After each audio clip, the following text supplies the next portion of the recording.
Hello everyone. Welcome to Youth Power Academy YPA Bharat. Let us begin today's class of Current Affairs 27 July. Uh, yesterday uh, we celebrated Kargil Vijay Divas, and in art and culture, AI Holo Box and Kargil War exhibition was inaugurated at Pradhan Mantri Sangrahalaya. तो प्रधानमंत्री संग्रहालय या museum, इसमें former prime minister थे अटल बिहारी वाजपेयी, उनका एक AI होलो box का inauguration हुआ है. Now the visitors can view can see the life, leadership and legacy of Atal Bihari Vajpayee, and the inauguration ceremony was attended by former prime minister's family members. Uh, Yesterday, 26 July, there was a special exhibition on Kargil Vijay Divas commemorating the 1999 Kargil War, which occurred during the premiership or prime minister.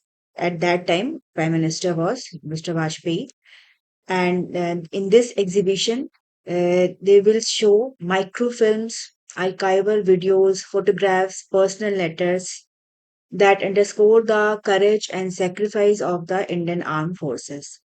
In AI Holobox, they utilizes artificial intelligence technology to show the vision, ideas, and the contributions of our prominent leaders through interactive 3D avatars. And currently, it features Mahatma Gandhi, Sardar Vallabhbhai Patel, Atal Bihari Vajpayee, and Dr. APJ Abdul Kalam. And the visitors can go and see the conservational interactions with these historical figures. तो ये काफी important रहेगा. और जैसे ये भी पूछ सकता है कि कौन कौन से अभी तक जो प्रोमिनेंट लीडर्स हैं उनका जो है वो वहाँ पे शोकेस किया जाता है. प्रधानमंत्री संग्रहालय, और it was formerly known as Nehru memorial museum and library, and it was established to honor the contribution of all prime ministers of India, and it aims to provide comprehensive overview of the office of the prime minister and the individuals who have held the position, and uh, have a effect on the policy making and governance of India. तो ये है. तो AI hello box भी आप जो है इसको याद रखिए. साथ ही साथ कारगिल विजय दिवस तो कई बार पूछा जा चुका है, और उस टाइम पे कौन प्राइम मिनिस्टर था. जैसे पीसीएस के क्वेश्चंस अगर हम बात करें तो उसमें कभी कभी इस ऐसी चीजें पूछ भी देते हैं. तो ये है. और आप चैनल को ज्यादा से ज्यादा लाइक करिए, सब्सक्राइब करिए, चैनल पे हमसे ज्यादा से ज्यादा कनेक्ट होइए. और जो मैगजीन है, you can download it from our YouTube description. There is a link through which you can download the PDF of our daily current affairs magazine. This magazine is very important for your examination. If you daily study these magazines, you will be able to understand the things in a better way, and it will boost your confidence. आपको पढ़ते रहेंगे लगातार daily तो आपको खुद feel होगा कि काफी आप में इम्प्रूवमेंट हुआ है. करंट अफेयर्स तो हम इसमें पूरा कवर करते ही हैं, बट साथ में जो हमारा बैकग्राउंड इंफॉर्मेशन है, जो हमारी कीवर्ड्स हैं, these are also very important, and they covered a lot of portion of your static portions related to history, geography, polity.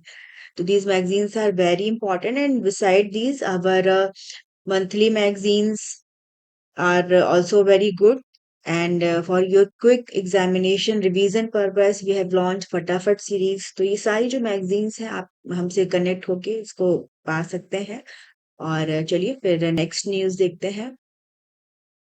Next, Prime Minister Narendra Modi announced the constitution of a high-powered force specifically focused on examination reforms. As we know that our education minister Dharmendra Pradhan, he has resigned, and new education minister has been appointed by Prime Minister Narendra Modi. And there was a huge agitation going on by the CJP on Jantar Mantar, और उसके बाद से जो जो youth था, जो NEET के परीक्षार्थी थे, students were demanding the resignation of earlier farmer education minister.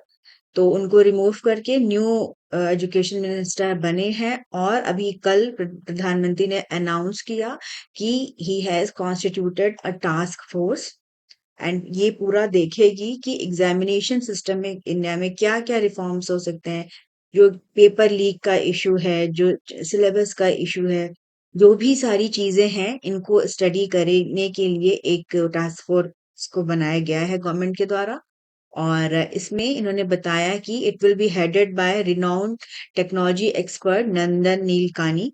इन्होंने आधार के डेवलपमेंट में सबसे इम्पोर्टेंट जो है वो रोल प्ले किया है। और ये जो टास्क फोर्स है, it will strengthen the existing examination system, and इनका जो रिकमेंडेशन रहेगा उसके according necessary steps will be taken by the government, he has insured. उन्होंने कहा है कि इससे जो फ्यूचर एग्जामिनेशन होंगे उनके जो क्रेडिबिलिटी है वो बढ़ेगी। इस टास्क फोर्स में जो अदर डिस्टिंग्विश्ड इंडिविजुअल्स हैं, they are of various fields.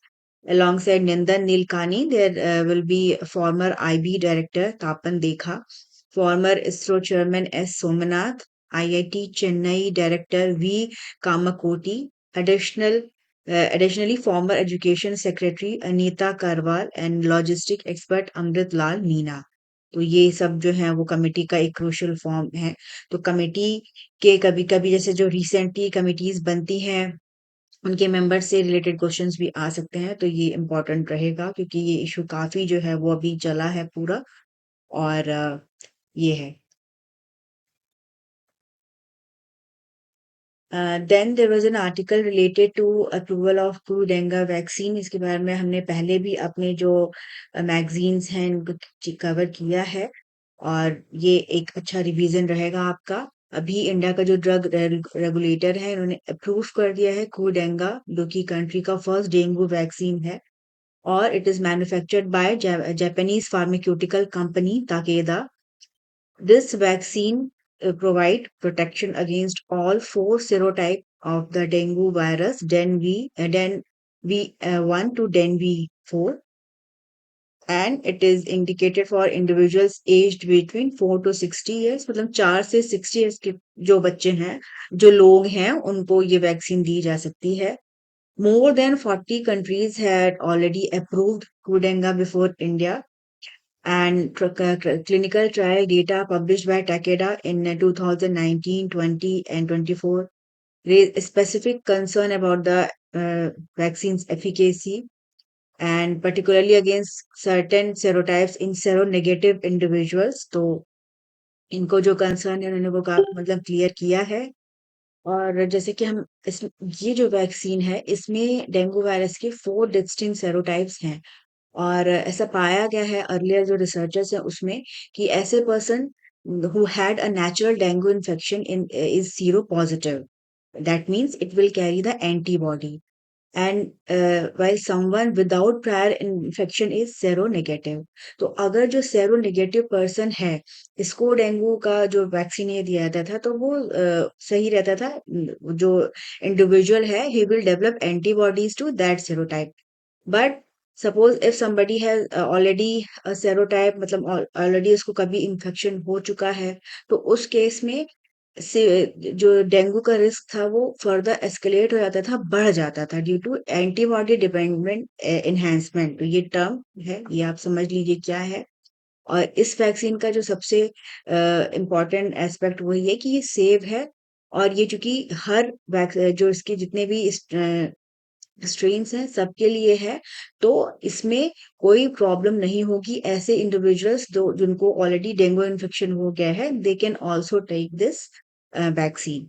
और इसमें काफी सारे रोल लोगों ने एनरोलमेंट किया। इसमें बताया गया कि 20,000 हेल्दी चिल्ड्रन जो थे, इनको वैक्सीन जो है वो दिया गया, और उसका पॉजिटिव इफेक्ट देखने को मिला। और इससे जो है, जो डेंगू के अगेंस्ट फाइट है उसमें काफी हेल्प मिल रही है। डेंगू, एज वी नो कि now it is a major public health challenge in India and across the world. हर साल hundreds and thousands of cases and hundreds of deaths are reported annually due to dengue. तो ये एक safe vaccine के तौर पर उभर के अभी फिलहाल आ रही है और इंडिया ने भी इसको अप्रूवल दे दिया है। इसके अलावा जो only other license dengue vaccine available globally है वो है डेंग वैक्सिया या सानोफी। और इसमें पाया गया है कि ये रिस्क जो है वो of severe dengue in seronegative recipient इसको इंक्रीज कर देता है। तो इस ये जो वैक्सीन है ये सिर्फ it is for those individuals जिनको की प्रायर इन्फेक्शन जो है वो नहीं हुआ था। तो ये चीजें हैं इसमें, तो ये जो भी इसके एस्पेक्ट हैं ये आपके लिए इम्पोर्टेंट रहेंगे। Then next article is related to escalation of tensions in Yemen, Iran, Saudi Arabia. Yemen's Iraq-backed Houthi rebels, they have announced that they will launch missiles and drones targeting Saudi Arabia। और इनका ये कहना है कि इनका जो action है ये एक रिटेलिएशन है। सऊदी अरेबिया की तरफ से काफी सारे एयर स्ट्राइक हुए हैं जो रेड सी पोर्ट है सिटी ऑफ हुदीदा में वहां पे। तो जैसे कि जो ऐसे जो इंफॉर्मेशन आती हैं कि पोर्ट से रिलेटेड, तो ये ज्योग्राफी के पॉइंट ऑफ व्यू से इंपॉर्टेंट हो जाती है, इनको पूछा जा सकता है। और सिविल जो सऊदी अरब का जो सिविल डिफेंस उन्होंने कंफर्म किया है कि मल्टीपल जो है वो साइट्स अफेक्ट हुई हैं और स्ट्राइक जो है वो अभी कर रहे हैं। और अभी जो रिसेंट इनके बीच में एस्केलेशन बढ़ा है, जो टेंशन बढ़ा है, तो उसकी वजह से एक थ्रेट है जो भी शिप्स पास हो रही हैं बाबल मांदेद स्ट्रेट के थ्रू वहां पे, तो काफी टेंशन जो है वो बढ़ गया है। और हुतीज ने एक्यूज किया है रियाद को कि ये एक ब्लॉकेड लगा रहे हैं ऑन येमेन। और रीसेंट जो अटैक्स हैं उनको लेके काफी अभी जो विवाद है ये बढ़ रहा है। येमेन की अगर हम बात करें तो यहाँ पे जो कॉन्फ्लिक्ट है इट स्टार्टेड इन 2014 और it involve the Houthi movement and coalition led by Saudi Arabia. Bab el Mandeb strait, ये काफी इंपॉर्टेंट रहेगा ये, क्योंकि स्ट्रेट ऑफ हॉर्मोज तो मतलब पूछा जा ही सकता है, but this straight will be also important. तो अभी रिसेंटली जो क्राइसिस के टाइम पे जो भी स्ट्रेट्स वगैरह हैं, जो सी पोर्ट्स हैं, ये अभी आपके एग्जामिनेशन में इंपॉर्टेंट रहेंगी, इनसे related question they can ask. तो ये straight is the critical maritime choke point. It connects Red Sea to the Gulf of Aden, which is very vital for global trade. तो ये है। Beside Hodeidah, it is a strategic Red Sea port city in Yemen. तो they can ask about the cities, the ports. तो ये है। Next news is related to advisory which has been issued by Indian External Affairs Ministry, and they have urged Indian seafarers to thoroughly assess the security risks before accepting jobs on commercial ships that are operating in and around the Black Sea and adjoining maritime area। जैसे कि हमें पता है कि अभी ये Russia Ukraine का tension था ही, यूएस ईरान इसराइल का टेंशन है, इधर यमन सऊदी अरेबिया। तो गवर्नमेंट ने एक एडवाइजरी जारी की है कि जो एस्केलेशन है it has increased and drone and military missile attacks on ship is frequent. तो इसको लेके एडवाइजरी जारी किया है कि कोई भी जो सी फेयरर्स हैं जो जॉब्स पे जाते हैं वो उसको ध्यान में रखें कि किस सी रूट पे उनका जो है वो उनको जाना है। And they said that they are closely monitoring the situation. और अभी रिसेंटली एक प्रोजेक्टाइल जो है उसने हिट किया था MV AGN Ragnar in Ukraine's Black Sea port of Odesa. और इसमें 4 Indian seafarers were employed and they are all confirm, they all are safe, it has been confirmed by government. तो ये इसको लेके एक advisory जारी किया है।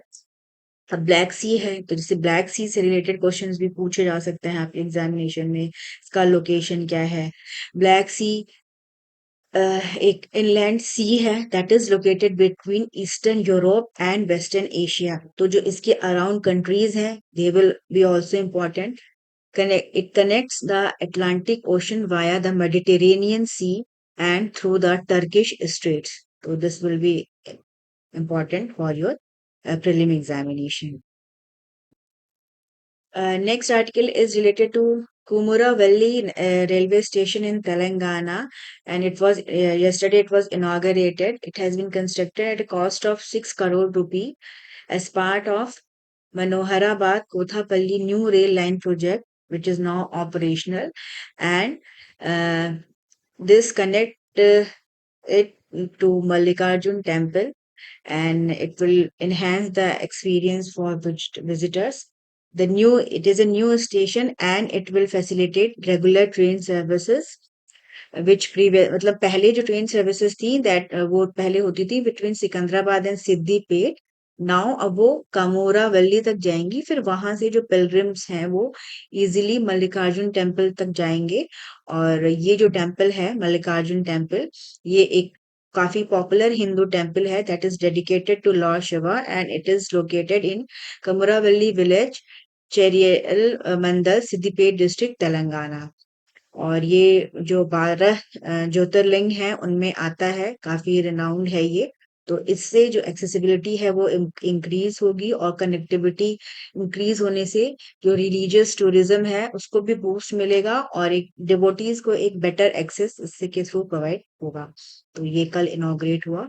और आप चैनल पे हमसे से ज्यादा कनेक्ट होइए, जुड़िए और डिफरेंट इंफॉर्मेशन आपको हर चीज से रिलेटेड मिलेगी। Next article is related to Pradhan Mantri's Mann Ki Baat कार्यक्रम, and he talked about various achievements and initiatives.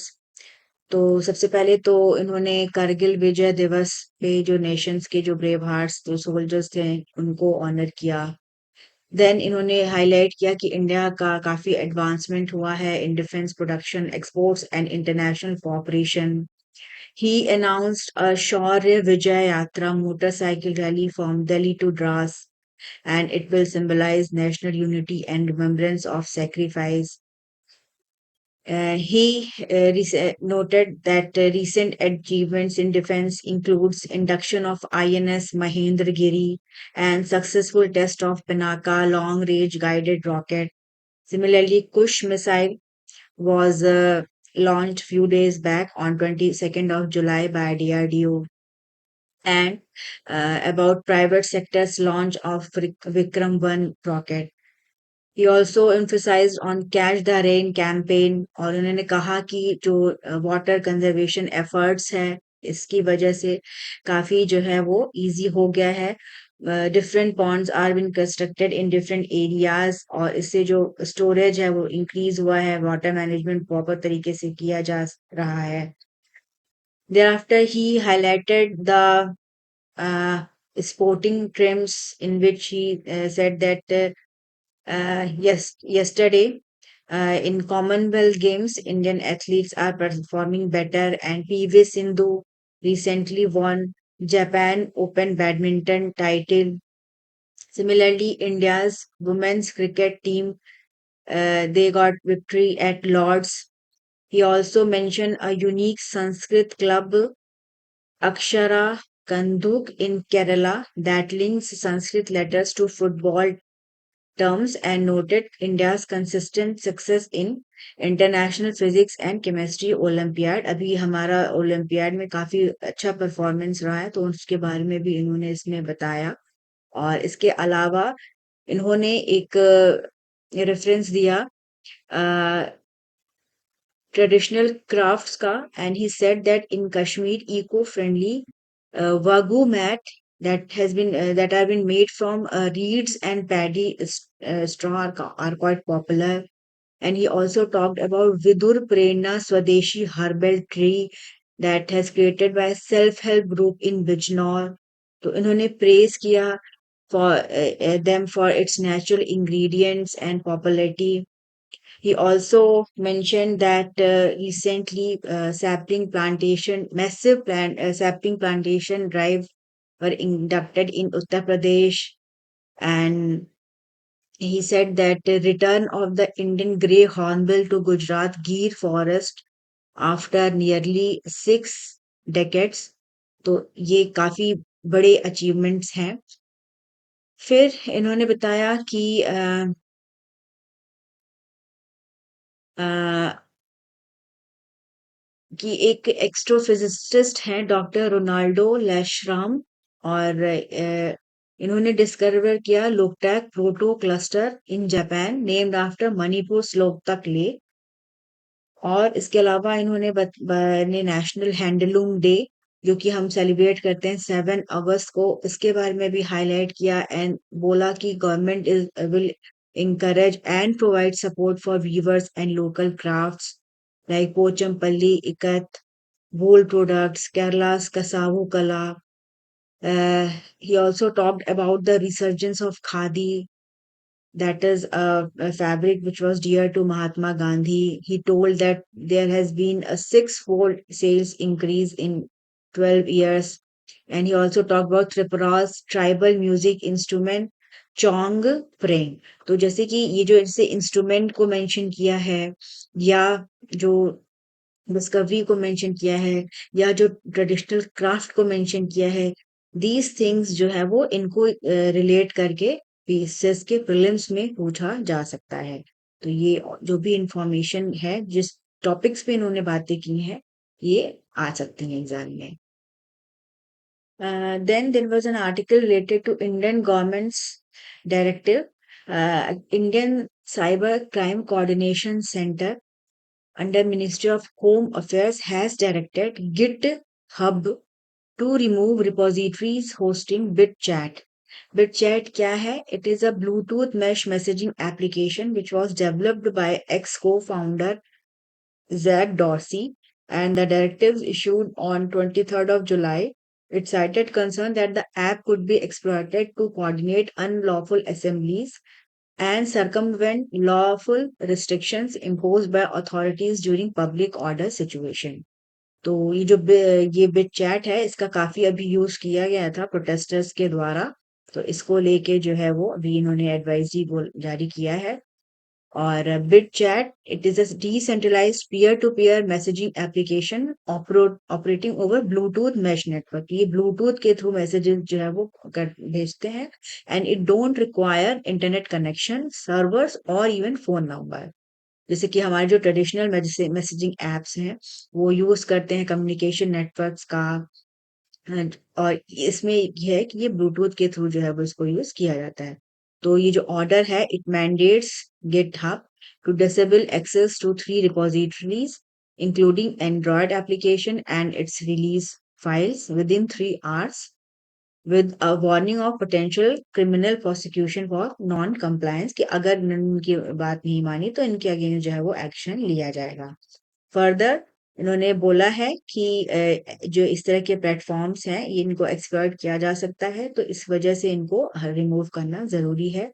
और ये जो नोटिस इन्होंने दिया है इसमें जो है वो इसको सेक्शन 79(3)(b है information technology act and rule 3(1)(d) है IT intermediate guidelines and digital media ethics code rules के थ्रू जो है वो कहा है. और जो लीगल एक्सपर्ट्स हैं और ऑर्गेनाइजेशन है ये इनका जो है वो क्रिटिसाइज कर रहे हैं कि ये जो इंटरनेट फ्रीडम फाउंडेशन है इन्होंने भी क्रिटिसाइज किया है कि ये जो है वो सही नहीं है. इनका कहना है कि इस तरह से जो है वो अगर गवर्नमेंट वो करती है तो वो उसके उनके अगेंस्ट हैं.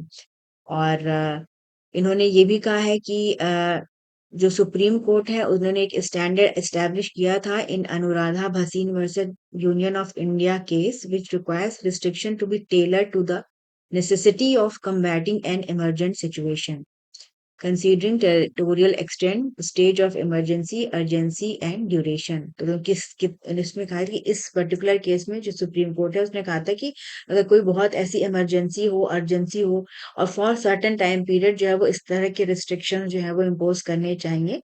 तो इसको लेके लोग विवाद है.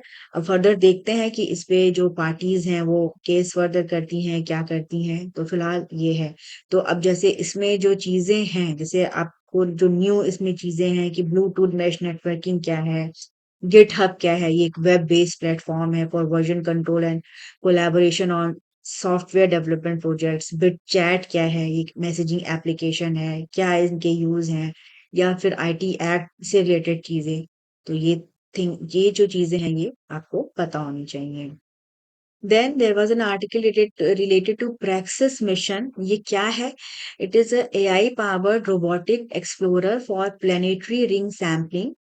नासा ने एक मिशन का कंसेप्चुलाइज किया है. Praxis means planetary rings autonomous exploration with in situ sampling for its innovative advanced concept 2026 phase 1 funding. ये एक बायो इंस्पायर्ड रोबोटिक एक्सप्लोरर है जिसको कि ये एक एआई ड्रिवन मॉडल है। इसको इस तरह से डायरेक्ट किया डिजाइन किया गया है to directly sample particles from planetary ring system, और इसके पहले इस तरह से कभी कुछ अटेम्प्ट नहीं किया गया था। और ये जो मिशन है ये इसके थ्रू जो प्लैनेट्स का जो रिंग होता है उसको स्टडी करेंगे, कैसे इसका इवोल्यूशन हुआ, क्या इसका कंपोजिशन है। और नासा ने बताया है कि to avoid collision hazard it will fly not fly through a ring but instead graze the ring plane, and once a target particle is identified, the spacecraft will perform a touch and go sample of its surface using a long deployable boom. तो praxis क्या है ये आपको पता होना चाहिए, इसका पूरा फुल फॉर्म भी, और क्या है ये, किस तरह का मिशन है, ये एक कॉन्सेप्ट है, एआई ड्रिवन रोबोटिक एक्सप्लोरेशन है ये। और सिमिलरली एनआईएसी क्या है, ये नासा का इनोवेटिव एडवांस कॉन्सेप्ट प्रोग्राम है। It was established in 2011 and it supports early stage far reaching ideas that may transform future space mission. फिर कल स्पोर्ट्स में काफी सारा अचीवमेंट रहा है, और as we know that Commonwealth Games has been started in Glasgow. तो Indian weightlifter है मीराबाई चानू, इन्होंने गोल्ड मेडल जीता है इन वुमेन्स 48 किलोग्राम इवेंट।